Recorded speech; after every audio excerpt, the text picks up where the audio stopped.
ಹೇ ಸೀತಾರಾಮ್ ಪ್ರಿಯ ವೀಕ್ಷಕರೇ ನಮಸ್ಕಾರ. ನಾನು ಗೋಕಾ ಕವಿಪ್ರಸಾದ ಜಾನಪದ ರಂಗಭೂಮಿ ಕಲಾವಿದ ಸಾಹಿತಿ ಈಶ್ವರಚಂದ್ರ ಬೆಟಗೇರಿ. ತಮಗೆಲ್ಲ ಗೊತ್ತಿರುವಂತೆ ಜನಪ್ರಿಯವಂಥ ಸಂಗ್ಯಾಬಾಳೆ ಅರ್ಥಾತ್ ಮಿತ್ರದ್ರೋಹಿ ಅನ್ನೋ ಸನ್ನಾಟವನ್ನು ನಾನು ಗಂಗಾ ಪ್ರಹಸನ ಅನ್ನುವಂಥ ಹೆಸರಿನಿಂದ ಸಂಪಾದನೆ ಮಾಡಿದ್ದು ತಮಗೆಲ್ಲ ವಿದ್ಯವಂತ ಸಂಗತಿ. ಭಾರತೀಯ ಸಂಸ್ಕೃತಿಯಲ್ಲಿ ಹೆಣ್ಣು ಮಗಳಿಗೆ ತವರು ಮನೆ ಹಾಗೂ ಗಂಡನ ಮನೆ ಅತ್ಯಂತ ಪ್ರೀತಿ ಪಾತ್ರ. ತಾಯಿದ್ರೆ ತವರ ಹೆಚ್ಚು, ತಂದಿದ್ದರೆ ಬಳಗ ಹೆಚ್ಚು, ಸಾವಿರಕ್ಕೆ ಹೆಚ್ಚು ಪತಿಪುರುಷರ ಹೊಟ್ಟೆಯೇ ಮಾಣಿಕ್ಯದ ಮಗ ಅದಕ್ಕಿಂತಲೂ ಹೆಚ್ಚು ಅಂತ, ಮಾಣಿಕ್ಯದ ಮಗ ಹೆಚ್ಚು ಅಂತ ಹೇಳುವಾಗ ಹೆಣ್ಣು ತವರು ಮನೆಯನ್ನು ಬಿಟ್ಟು ಕೊಡುವುದಿಲ್ಲ, ಗಂಡನ ಮನೆಯನ್ನು ಬಿಟ್ಟು ಕೊಡುವುದಿಲ್ಲ. ಅಂಥ ಸಂಸ್ಕೃತಿ ನಮ್ಮ ಭಾರತೀಯ ಸಂಸ್ಕೃತಿ. ಇಲ್ಲಿ ಸಂಗ್ಯಾಬಾಳೆ ಸನ್ನಾಟದಲ್ಲಿ ಗಂಗಾ ಪರಿಸ್ಥಿತಿ ಒಂಥರ ವ್ಯಾಕುಲವಾಗಿ ಅತಂತ್ರವಂತ ಸ್ಥಿತಿ ಬಂದೊದಗುತ್ತದೆ.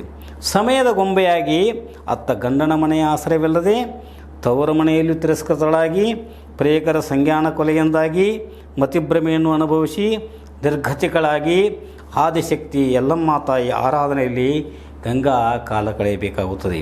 ಪುರುಷ ಪ್ರೇಮ, ಗೆಳೆತನದ ಹಗೆ, ಸಿರಿತನದ ಹಪ್ಯಾಪಿ, ಹೆಣ್ಣಿನ ನಿಷ್ಠಾಯಕತೆ, ನೀತಿಯ ಸಂದೇಶ, ಗಂಗಾ ಪ್ರಹಸನ, ಈ ಮಿತ್ರದ್ರೋಹಿ ಅನ್ನುವಂಥ ಈ ಸಂಗ್ಯಾಬಾಳೆ ಸನ್ನಾಟದಲ್ಲಿ ಈ ಕತೆ ಬಹಳ ಅಂದವಾಗಿ ಹರಡಿದೆ. ಇದು ಮೂಲತಃ ಡಪ್ಪಿನಾಟವಾಗಿರುವುದರಿಂದ ಜಾನಪದ ಸೊಗಡನ್ನು ಮೆರೆಸುತ್ತದೆ. ನೋಡುಗರ ಮನವು ಕದಡಿ ಭಾವಪರವಶರಾಗಿ ಚಿಂತನೆಗೆ ಹಚ್ಚುವಂಥ ಪರಿಯು ಹೃದಯವನ್ನು ಭಾರವಾಗಿಸುತ್ತದೆ. ಆಂತರಿಕತೆಯಲ್ಲಿ ನೀತಿ ಧರ್ಮವು ಜಾಗೃತವಾಗುತ್ತದೆ.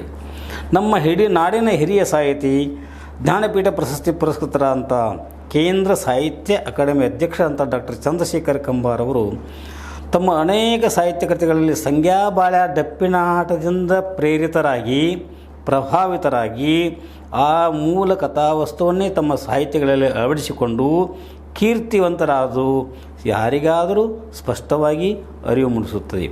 ಇಂದಿಗೂ ಸಂಗ್ಯಾಬಾಳೆ ಸನ್ನಾಟವು ವಿಶೇಷವಾಗಿ ಉತ್ತರ ಕರ್ನಾಟಕದ ಬಹುತೇಕ ಹಳ್ಳಿಗಳಲ್ಲಿ ಜನಪ್ರಿಯವಾಗಿ ಪ್ರಸಾರ ಆಗುತ್ತಿರುವುದನ್ನು ನಾವು ಕಾಣುತ್ತೇವೆ. ಒಬ್ಬೊಬ್ಬರು ಆಡುವಾಗ ಹಲವು ಮಾರ್ಪಾಡುಗಳಾಗುವುದನ್ನು ನಾವು ಕಾಣುತ್ತೇವೆ. ಅಲ್ಲಲ್ಲಿ ತಮ್ಮೂರ ಆರಾಧ್ಯ ದೇವರ ಹೆಸರುಗಳನ್ನು ಮೂಲ ಹಾಡಿನ ಕೊನೆಯ ಚರಣಕ್ಕೆ ಸೇರಿಸುತ್ತಾರೆ. ಹೀಗೆ ಗಂಡಮಿಟ್ಟ ಗದಗಿನ ಶಾಪೂರ ಬಸವನ ದೇವರ ಆತನ ಪಾದಕ್ಕೆ ಹೋಗಿ ಮಾಡುವೆ ಶರಣ, ಹೀಗೆ ಅನ್ನುವಂಥದ್ರೊಳಗೆ ಆಗ ಕೆಲವೊಬ್ಬರು ನಾವು ಹೇಗೆ ಮಾಡ್ತೀವಿ ಹಾಗೆ ತಮ್ಮ ಊರಿನ ಒಂದು ಹೆಸರುಗಳನ್ನು ನಾವು ಸೇರಿಸುವುದನ್ನು ಕಾಣುತ್ತೇವೆ. ನಾನು ಕೂಡ ಬೆಳಗಾವಿ ಜಿಲ್ಲೆಯೊಳಗ ಗೋಕಾಕ ಒಂದು ಶಹರ, ಬೆಳಗಾವಿ ಜಿಲ್ಲೆಯೊಳಗ ಗೋಕಾಕ ಒಂದು ಶಹರ, ಸರ್ವೇಶ್ವರ ಕವಿಗಳ ತವರೂರ, ಸರ್ವೇಶ್ವರ ಕವಿಗಳ ತವರೂರ. ಹೀಗೆ ಆಯಾ ಹಳ್ಳಿಗಳಲ್ಲಿ ಆಡುವಂಥ ಪ್ರತಿಭಾನ್ವಿತ ಕಲಾವಿದರು ತಮ್ಮ ಊರಿನ ಆರಾಧ್ಯ ದೇವರ ಹೆಸರುಗಳನ್ನು ತಮ್ಮ ಊರಿನ ಹೆಸರುಗಳನ್ನು ಈ ಮೂಲ ಕಥೆಯಲ್ಲಿ ಸೇರಿಸಿರುವುದನ್ನು ನಾವು ಕಾಣುತ್ತೇವೆ. ಹಾಗೆ ಈ ಕೊನೆಯ ಚರಣದಲ್ಲಿ ಅವರ ಊರು ಬರ್ತದೆ. ಗಂಡಮೆಟ್ಟ ಗದಗಿನ ಶಾಪುರ ಬಸವಣ್ಣ ದೇವರ ಎಂಬಲ್ಲಿ ಸೇರಿಸಿ ತನ್ನವನ್ನು ಮೆರೆಯುವುದನ್ನು ಕಾಣುತ್ತೇವೆ. ಏನೇ ಆದರೂ ಸಂಗ್ಯಾಬಾಳೆ ಮೂಲ ಕಥೆಯು ತನ್ನತನವನ್ನು ಬಿಟ್ಟುಕೊಟ್ಟಿಲ್ಲ. ಯಾರೇ ಏನೇ ಸೇರಿಸಿಕೊಳ್ಳರು ಮೂಲ ದಾಟಿಯಲ್ಲೇ ಹೇಳಬೇಕಾದುದರಿಂದ ಮೆರಗು ಮತ್ತಷ್ಟು ಮೂಡಿ ಅದರ ಒಂದು ಅಂದವನ್ನು ಹೆಚ್ಚಿಸುವುದನ್ನು ನಾವು ಕಾಣುತ್ತೇವೆ. ಮೂಲ ಹಾಡಿನ ಗತ್ತನಂತೂ ಯಾರಿಗೂ ಬದಲಿಸಲು ಸಾಧ್ಯವಿಲ್ಲ, ಬದಲಿಸಲು ಬರುವುದಿಲ್ಲ. ಅಕಸ್ಮಾತ್ ಏನಾದರೂ ಬದಲಿಸಲು ಪ್ರಯತ್ನಿಸಿದರೆ ಸ್ವಾರಸ್ಯವೇ ಇಲ್ಲದಂತಾಗುತ್ತದೆ. ನಾನು ಬೇರೆ ತಂಡಗಳನ್ನು ಸಂಪರ್ಕಿಸಿದಾಗ ಅಲ್ಲಿಯ ಕಲಾವಿದರು ಶಬ್ದಗಳ ಅರ್ಥವನ್ನು ಅರ್ಥೈಸದೆ ಇದು ಮೊದಲಿಂದಲೂ ನಮ್ಮ ಹಿರಿಯರು ಹೀಗೇನೇ ಮಾಡಿಕೊಂಡು ಬಂದಿದ್ದಾರೆ, ನಾವು ಅದನ್ನು ಹಾಗೇ ಮಾಡುತ್ತೇವೆ, ಅದು ಮಾಡ್ಕೊತ ಹೊಂಟಿದ್ದೀವ್ರಿ ಅಂಥೇಳಿ ಸಾಹಿತ್ಯ ಹಿಂಗಾಕೈತಿ ಅಂದ್ರೆ ನಮಗೇನು ಗೊತ್ತಾಗೋದಿಲ್ಲ ರೀ ಅಂಥೇಳಿ ತಮ್ಮ ಅಭಿಪ್ರಾಯವನ್ನು ಹೇಳುವುದನ್ನು ನಾನು ಕೇಳಿದ್ದೇನೆ.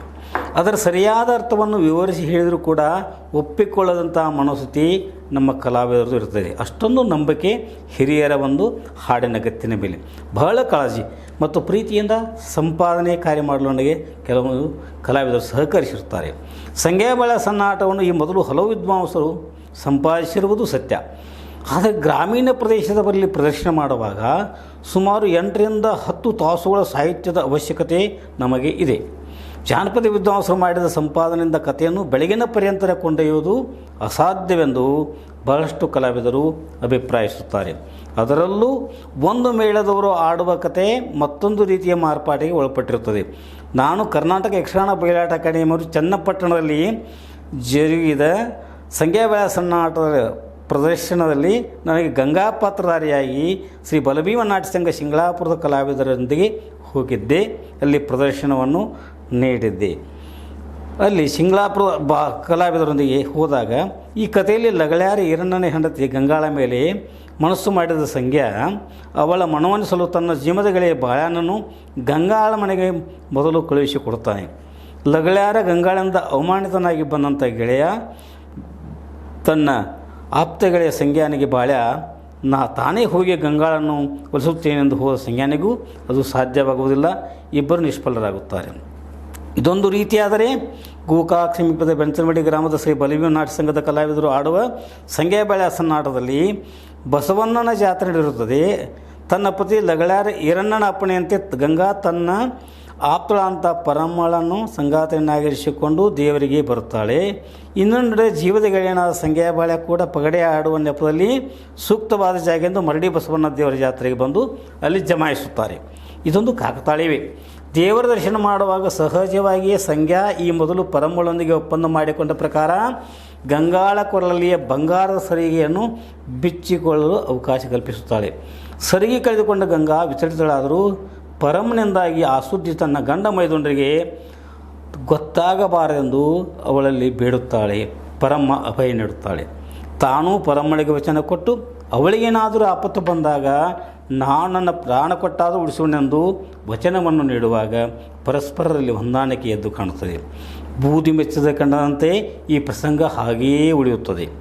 ಗಂಗಾಳ ಮೇಲೆ ವಿಪರೀತ ಮೋಹಗೊಂಡ ಸಂಗ್ಯಾ ಅವಳು ಅರಿಶಿನ ಕುಂಕುಮ ತರಲು ಜಾತ್ರೆಯೊಳಗೆ ಬಂದಾಗ ಗಂಗಾಳನ್ನು ತಡೆದು ವಿಫಲನಾಗುತ್ತಾನೆ. ಆಮೇಲೆ ತನ್ನ ಆಪ್ತ ಮಿತ್ರ ಬಾಳನನ್ನು ಗಂಗಾಳ ಮನೆಗೆ ಕಳುಹಿಸಿದ ದೃಶ್ಯ ಪ್ರದರ್ಶನವಾಗುತ್ತದೆ. ಹೀಗೆ ಹಿಂದೆ ಮುಂದೆ ಆದರೂ ಕೂಡ ಮೂಲ ಕಥೆಗೆ ಮಾತ್ರ ಧಕ್ಕೆ ಬರುವುದಿಲ್ಲ. ಆದರೆ ಪ್ರಖ್ಯಾತ ಸಂಶೋಧಕರು ಜನಪದ ವಿದ್ವಾಂಸರಾದಂಥ ನಾಡೋಜ ಡಾಕ್ಟರ್ MM ಕಲಬುರ್ಗಿ ಗುರುಗಳಿಂದ ರಚಿತವಾದಂಥ ಕರೆ ಸಂಗ್ಯಾಬಾಳ್ಯ ಕಥೆಯು ಮಾತ್ರ ಭಿನ್ನವಾಗಿ ಸಾಗುವುದನ್ನು ಕಾಣುತ್ತೇವೆ. ಇದು ಬೈಲವಾಡ್ ಮತ್ತು ಬೈಲಂಗಲ ಪರಿಸರದಲ್ಲಿ ನಡೆದಿರುವಂಥ ಸತ್ಯ ಘಟನೆಯಾಗಿರುವುದರಿಂದ ಈ ಮೊದಲು ಆ ಪರಿಸರದಲ್ಲಿ ಸಂಗ್ಯಾಬಾಳ್ಯ ಪ್ರದರ್ಶನಗಳು ಆಗುತ್ತಲಿರಲಿಲ್ಲ. ಆದರೆ ಉತ್ತರ ಕರ್ನಾಟಕ ಬಹುತೇಕ ಹಳ್ಳಿಗಳಲ್ಲಿ ಸಂಗ್ಯಾಬಾಳ್ಯ ಪ್ರದರ್ಶನಗಳು ಹಲವು ಬಾರಿ ಈಗಲೂ ಕೂಡ ಪ್ರದರ್ಶನವಾಗುತ್ತಿರುವುದನ್ನು ನಾವು ಕಾಣುತ್ತೇವೆ. ಮೂಲ ಕಥೆಯು ಶ್ರೀಸಾಮಾನ್ಯರಿಗೆ ವೇದ್ಯವಾಗಿದ್ದರೂ ಕೂಡ ಪ್ರದರ್ಶನವನ್ನು ಎಷ್ಟು ಸಾರಿ ನುಡಿದರೂ ಕೂಡ ಇದರ ಒಂದು ಗತಿ, ಇದರ ಒಂದು ಲಯ ಆಕರ್ಷಿಸುವುದರೊಂದಿಗೆ ನೋಡುವ ತ್ರಷೆಯು ಆರುವುದಿಲ್ಲ. ಒಂದೇ ಊರಿನಲ್ಲಿ ಒಂದು ಓಣಿಯವರು ಒಮ್ಮೆ ಆಡಿದರೆ ಮತ್ತು ಅದೇ ಹಳ್ಳಿಯಲ್ಲಿ ಮತ್ತೊಂದು ಓಣಿಯವರು ಮತ್ತೊಮ್ಮೆ, ಅಂದರೆ ಒಂದೊಂದು ತಿಂಗಳೊಳಗೆ 2-3 ಬಾರಿ ಸಂಗ್ಯಾಬಾಳ್ಯ ಪ್ರದರ್ಶನಗಳು ಆಗುತ್ತಿರುವುದನ್ನು ನಾವು ಕಾಣುತ್ತಿದ್ದೆವು, ಈಗಲೂ ಆಗುತ್ತಲಿವೆ. ಇವರೆಲ್ಲ ಪಾತ್ರಧಾರಿಗಳು ಊರಿನವರೇ ಆಗಿದ್ದರೂ ಕೂಡ ನುರಿತ ಗಂಗಾ ಪಾತ್ರಧಾರಿ ಹೆಣ್ಣುಮಗಳು ಮಾತ್ರ ಬೇರೆ ಊರಿನಿಂದ ಬರುತ್ತಲಿದ್ದಳು. ಇವಳಿಗೆ ಗ್ರಾಮೀಣರು ಚಿಮಣ ಎಂದು ಸಂಬೋಧಿಸುವುದು ವಾಡಿಕೆ. ನಿಮ್ಮ ಸಂಗ್ಯಾಬಾಳ್ಯ ಪ್ರದರ್ಶನಕ್ಕೆ ಯಾವ ಊರಿನ ಚಿಮಣ ಅಂದರೆ ಗಂಗಾಳ ಬರ್ತಾಳೆಂದು ಕೇಳಿ ತಿಳಿದುಕೊಳ್ಳುವುದು ಬೇರೆ ಊರಿನ ರಸಿಕರ ಹಾಗೂ ಕಲಾ ಆಸಕ್ತರ ಒಂದು ಅಪೇಕ್ಷೆ. ಅತ್ಯಂತ ಶ್ರೀಸಾಮಾನ್ಯರ ಮನೋಭಾಗ್ಯೂ ಕೂಡ ಇದೆ. ಸುಮಾರು 60 ವರ್ಷಗಳ ಮೊದಲು ಆಲತಗಿ ಯಮುನಾಬಾಯಿ, ನಾವಲಗಟ್ಟಿ ಸಾಮಕ್ಕ, ಚಿಕ್ಕೋಡಿ ತಾಲೂಕಿನ ದುಳಗನವಾಡಿಯ ಹಿರಿಯ ಕಲಾವಿದೆ ಶ್ರೀಮತಿ ಯಮುನಾಬಾಯಿ ಕಲಾಚಂದ್ರರು, ಇನ್ನೂ ಅನೇಕ ಕಲಾವಿದರು ಚಿಮಣ ಪಾತ್ರ ಮಾಡಿ ಅಪಾರವಾದಂಥ ಒಂದು ಕೀರ್ತಿಯನ್ನು ಬೆಳಗಿರುವುದು ನಮಗೆ ವೇದ್ಯವಾಗುತ್ತದೆ. ಕರ್ನಾಟಕದ ಬೆಳಗಾವಿ ಜಿಲ್ಲೆಯ ರಾಮದುರ್ಗ ತಾಲೂಕಿನ ಚಿಕ್ಕಹಳ್ಳಿ ಸಾಲಹಳ್ಳಿ ಅಂತೂ ಸಂಗ್ಯಾಬಾಳ್ಯ ಸನ್ನಾಟ ಕಲಾವಿದರ ತವರೂರಾಗಿದೆ. ಕರ್ನಾಟಕ ಜಾನಪದ ವಿಶ್ವವಿದ್ಯಾಲಯ ಕಳೆದ 2015ರಲ್ಲಿ ಗಂಗಾ ಪಾತ್ರದ ಶ್ರೇಷ್ಠ ಕಲಾವಿದೆ ಸಹೋದರಿ ಶ್ರೀಮತಿ ಲಕ್ಷ್ಮೀಬಾಯಿ ನೀಲಪ್ಪನವರಿಗೆ ಗೌರವ ಡಾಕ್ಟರೇಟ್ ಪ್ರಶಸ್ತಿ ಮಾಡಿರುವುದು ಅಭಿನಂದನೀಯವಾಗಿ. ಈ ಸಂದರ್ಭದಲ್ಲಿ ಬೆಳಗಾವಿ ಜಿಲ್ಲೆ ಕರ್ನಾಟಕ ಜಾನಪದ ಪರಿಷತ್ನ ಅಧ್ಯಕ್ಷ ಅಂತ ಡಾಕ್ಟರ್ CK ನಾವಲಿಗೆ ಅವರು, ಹಾಗೆಯೇ ಪ್ರಧಾನ ಕಾರ್ಯದರ್ಶಿ ಈಶ್ವರಚಂದ್ರ ಬೆಟಗೇರಿ, ನಾವು ಎಲ್ಲರೂ ಕೂಡಿ ಅವರನ್ನು ಗೌರವಿಸಿದ್ದು ಕೂಡ ಸ್ಮರಣೀಯವಾಗಿದೆ. ಇದರಂತೆ ಸಾಲಹಳ್ಳಿಯಲ್ಲಿ ಅದೆಷ್ಟೋ ಪ್ರತಿಭಾವಂತ ಕಲಾವಿದರಿದ್ದಾರೆ. ಇವರೆಲ್ಲ ಮಹಿಳೆಯರೇ ಸೇರಿ ಸಂಗ್ಯಾಬಾಳ ಪ್ರದರ್ಶನ ಮಾಡ್ತಾರೆ. ಗೋಕಾಕ್ ತಾಲೂಕಿನ ಅರ್ಭಾವಿಯಲ್ಲಿಯೇ ಕಲಾ ಸಹೋದರಿ ಕೆಂಪವ್ವ ಯಲ್ಲಪ್ಪ ಹರಿಜನ್ ಹಾಗೂ ಅವಳ ಮಗಳು ಶ್ರೀಮತಿ ಲಕ್ಷ್ಮೀ ಕೂಡ ಹೊನ್ನಪ್ಪ ಗುರು ಅವರೊಂದಿಗೆ ಭೀಮಪ್ಪ ಹುದ್ದಾರ್ ಅವರೊಂದಿಗೆ ಕಲಾ ಪ್ರದರ್ಶನವನ್ನು ಮಾಡೋದನ್ನು ಕಂಡಿದ್ದೇನೆ. ಇತ್ತೀಚೆಗೆ ಚಿಪ್ರಗಟ್ಟಿ ಗ್ರಾಮದಲ್ಲಿ ಕೂಡ ಹೆಣ್ಣು ಮಕ್ಕಳ ಸಂಗ್ಯಾಬಾಳ ತಂಡವು ಅಸ್ತಿತ್ವಕ್ಕೆ ಬಂದಿದೆ. ನಿಜವಾಗಿಯೂ ಹೆಮ್ಮೆಯ ಸಂಗತಿ. ನಾನು ಶ್ರೀಕೃಷ್ಣ ಪಾರಿದಲ್ಲಿ ಶ್ರೀಕೃಷ್ಣ ಕೊರವಂಜಿ, ಸತ್ಯವಾನ ಸಾವಿತ್ರಿಯಲ್ಲಿ ಶ್ರೀದೇವಿ ಸಾವಿತ್ರಿ, ನಿಜವನು ಶಿವಗೆ ಸನ್ನಾಟದಲ್ಲಿ ಪರಮೇಶ್ವರ ಹಾಗೂ ಪ್ರಮೀಳಾ ವೈಶ್ಯ ಪಾತ್ರ, ಮನೋವೇಜ ದೊಡ್ಡಾಟದಲ್ಲಿ ಮೋಹಿನಿ, ರಾಧಾಕೃಷ್ಣದಲ್ಲಿ ರಾಧಾ, ಹೀಗೆ ವಿಭಿನ್ನ ಪಾತ್ರಗಳನ್ನು ನಿರ್ವಹಿಸುವುದರಿಂದ ಸಹಜವಾಗಿ ಗಂಗಾ ಪಾತ್ರದಲ್ಲಿ ಕೂಡ ಹಲವು ಬಾರಿ ಅಭಿನಯಿಸಿರುವೆ. ಈಗಲಾದರೂ ಅಭಿನಯಿಸುತ್ತಲೇ ಇದ್ದೇನೆ. ನನ್ನಂತೆ ಹಲವು ಪುರುಷ ಕಲಾವಿದರು ಗಂಗಾ ಪಾತ್ರವನ್ನು ನಿರ್ವಹಿಸಿರಬಹುದು. ಅದರಲ್ಲೂ ವಿಶೇಷವಾಗಿ ಬಾಗಲಕೋಟೆ ಜಿಲ್ಲೆಯ ಜಮಖಂಡಿ ತಾಲೂಕಿನ ನಾವಲಿಗಿ ಗ್ರಾಮದಲ್ಲಿ ಶ್ರೀ ಹನುಮಾನ ಕೃಪಾ ಪೋಷಿತ ಸಂಗ್ಯಾಬಾಳ ಸನ್ನಾಟದ ಹಿರಿಯ ಕಲಾವಿದ ಶ್ರೀ ಮಲ್ಲಪ್ಪ ಗಣಿಯವರು ಗಂಗಾ ಪಾತ್ರದ ಅಪಾರ ಖ್ಯಾತಿಯನ್ನು ಬೆರೆದಿರಬಹುದು. ಅದರಂತೆ ಸಂಗ್ಯಾಬಾಳ ಕಥೆಯನ್ನು ಅತ್ಯಂತ ಸುಂದರವಾಗಿ, ಸರಳೀಕೃತವಾಗಿ, ರಾಗಬದ್ಧವಾಗಿ, ತಾಳಲಯಬದ್ಧವಾದ ಸಂಗೀತದ ಹಾಡುಗಳನ್ನು ಮೂಲ ಕಥೆಗೆ ಪೂರಕವಾಗಿ ಶ್ರಯಿಸಿದ್ದು ನಾವಲಿಗಿ ಗ್ರಾಮದ ಶ್ರೀ ಹನುಮಾನ್ ನಾಟ್ಯ ಸಂಘದ ಸಂಗ್ಯಾಬಾಳ ತಂಡಕ್ಕೆ ಸಲ್ಲಬೇಕು. ಮೂಲ ಸಾಹಿತ್ಯದೊಂದಿಗೆ ಇದರಿಂದ ಕೆಲವೊಂದು ಮಾರ್ಪಾಡಾದ ಹಾಡುಗಳು ಸಾಹಿತ್ಯ ನಾನು ಕೂಡ ಕೆಲವೊಂದು ಸಂಪಾದನೆಯಲ್ಲಿ ಮಾಡಿಕೊಂಡಿದ್ದೇನೆ.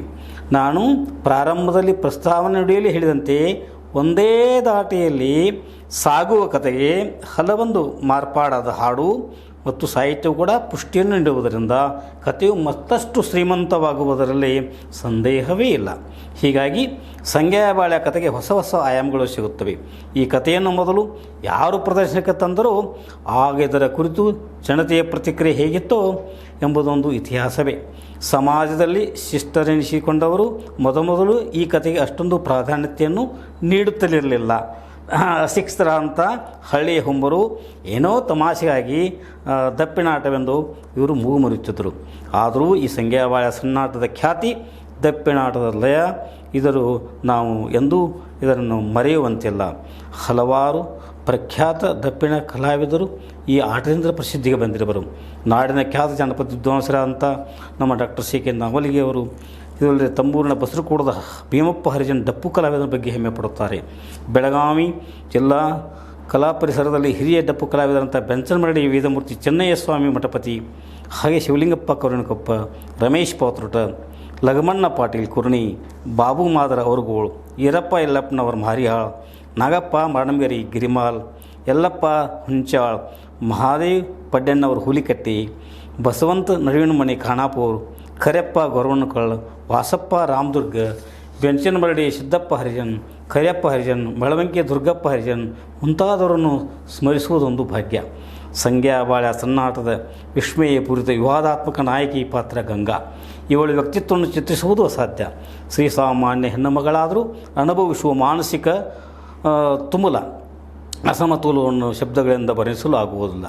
ಅವಳು ಇಡೀ ಸನ್ನಾಟದ ಕೇಂದ್ರಬಿಂದುವಾಗಿ ತನ್ನ ಮಾನಸಿಕ ತರಂಗಗಳಿಂದಾಗಿ ಪ್ರೇಕ್ಷಕರನ್ನು ಮನರಂಜಿಸಿ ಗೆಲ್ಲುವಲ್ಲಿ ಸಫಲರಾದರೂ ಗಂಗಾ ನೈತಿಕತೆಯಲ್ಲಿ ಸೋಲುತ್ತಾಳೆ. ಏನೆಲ್ಲ ಲೌಕಿಕ ಸುಖಭೋಗಗಳಿದ್ದರೂ ಕಾಮದಾಸೆಗಾಗಿ ಸಮಯದ ಗೊಂಬೆಯಾಗಿ ಸಮಾಜದಲ್ಲಿ ಅಪಖ್ಯಾತಿಯನ್ನು ಮೆರೆಯುತ್ತಾಳೆ. ಕಾರಣ ಈ ಸನ್ನಾಟ ಸಮಾಜದಲ್ಲಿ ಗಂಗಾಪ್ರಸನ ಎಂಬ ಶಿರೋನಾಮೆಯಿಂದ ನಾನು ಸಂಪಾದನೆ ಮಾಡಿರುವೆ. ಇಲ್ಲಿ ಅವಳ ಮಾನಸಿಕ ತುಳುಗಳನ್ನು ಸೆರೆಹಿಡಿಯಲಾಗಿದೆ. ಭವಿಷ್ಯತ್ತಿನಲ್ಲಿ ಸಂಗ್ಯಾಬಾಳ ಅರ್ಥಾತ್ ಮಿತ್ರದ್ರೋಹಿ ಸನ್ನಾಟವನ್ನು ಪ್ರದರ್ಶನ ಮಾಡುವವರಿಗೆ ಇದೊಂದು ಪಠ್ಯವಾಗಿರಲೆಂಬ ಸದಾಸೆಯಿಂದ ನಾನು ಈ ಒಂದು ಕೃತಿಯನ್ನು ಸಂಪಾದನೆ ಮಾಡಿದ್ದೇನೆ. ಇದನ್ನು ಹಂಸಖೀರ್ ನ್ಯಾಯದಂತೆ ಸ್ವೀಕರಿಸಿ ಆಶೀರ್ವದಿಸಬೇಕಾಗಿ ತಮ್ಮಲ್ಲಿ ಸವಿನಯ ಪ್ರಾರ್ಥನೆ. ಅನಂತ ಧನ್ಯವಾದಗಳು.